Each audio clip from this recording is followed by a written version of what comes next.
Welcome to Teaching Truth. Every character in the Christmas story points to the real star of the show, the central figure of Christmas itself, Jesus Christ, Emmanuel, God with us, the one whose birth, whose life, whose death, and whose resurrection change everything. And today I want, in our penultimate reflection, looking at the characters of Christmas, to invite you to place yourself in the shoes of the different characters who we have looked at over recent days. Place yourself in the shoes of the young, vulnerable Jewish teenage girl, about to marry a man she barely knew. Imagine the weight of the angel's words, that her calling would not simply be that of a mother and a wife, but to bear the Son of God in her womb.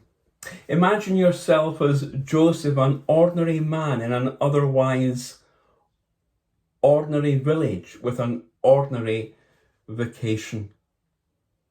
You have a pregnant wife, a watching community, and questions that you are searching for answers for. But you also have God's providence and God's answer. And like Joseph, you obey God because he is leading.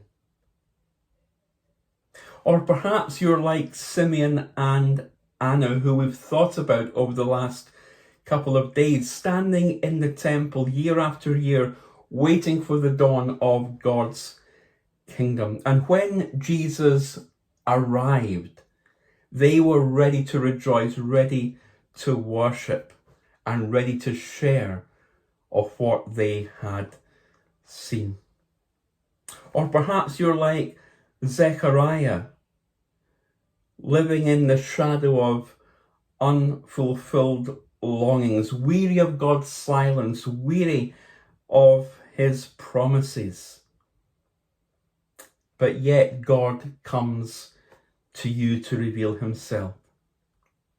Or perhaps you're like the shepherds or wise men, shepherds who hear afresh the announcement of the good news of the entrance of Jesus into the world. Shepherds who are compelled and captivated and captured by the angels in the sky that night. Or the wise men who saw the star and were earnest in their desire to seek out Jesus.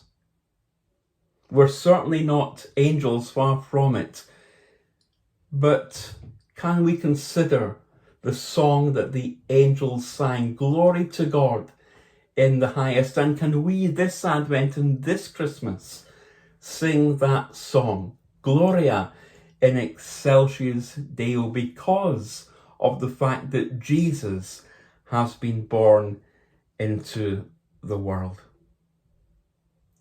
We began our reflections a couple of weeks ago by looking at the family, by meeting the family, the generations that led up to Jesus' birth.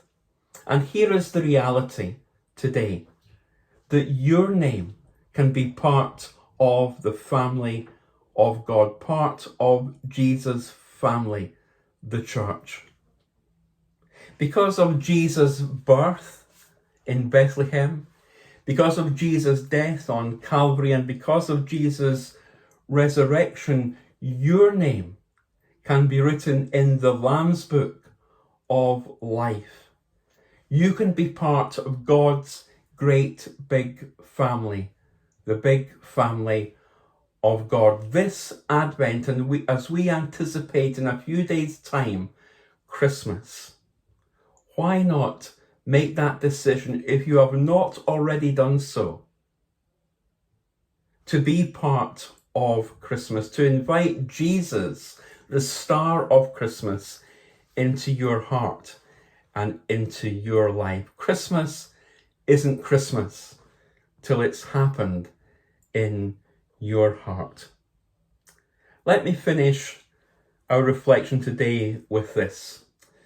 A number of years ago, I was walking down Buchanan Street in Glasgow, and there was a man giving away what appeared to be £5 notes.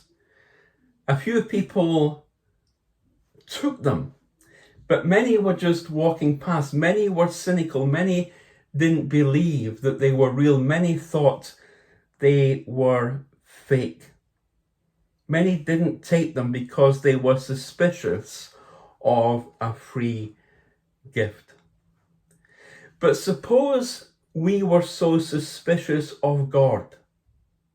Suppose that we were so suspicious of God that we missed out on the greatest gift in all of human history. That's not only serious, but tragic. God loved the world so much that he gave his one and only Son. But it's no use to us if we don't receive him.